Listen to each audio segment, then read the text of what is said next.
Welcome back to our garden series where we explore different plant varieties and their unique qualities. Today we're going to be talking about Miscanthus. Miscanthus is a genus of perennial grasses that are native to Asia and Africa. It has been cultivated for thousands of years in East Asia, particularly in China, Japan, and Korea. In the 1930s, it was introduced to Europe and North America as an ornamental grass. Since then, it has become increasingly popular as a bioenergy crop due to its high yield and low maintenance requirements. Miscanthus is a tall, fast-growing grass that can reach heights of up to 12 feet.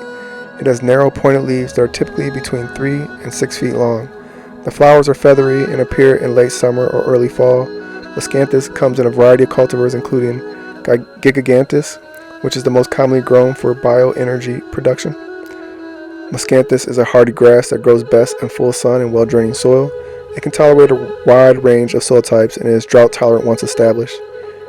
It is a perennial grass that can be harvested for up to 20 years without replanting. Miscanthus is a great companion plant for many garden plants. Its tall growth habit makes it an ideal backdrop for shorter plants and can provide shade for plants that prefer cooler temperatures. Miscanthus can also be planted with other grasses such as switchgrass to create a natural screen or windbreak. Miscanthus is primarily grown for its use as a bioenergy crop.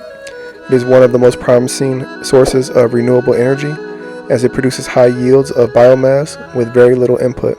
Miscanthus can also be used for erosion control as its deep root system helps to stabilize soil. In addition, it is a popular ornamental grass and can be used in landscaping to add texture and visual interest to a garden. That's it for today's episode. Don't forget to like and subscribe to our channel for more gardening tips and information.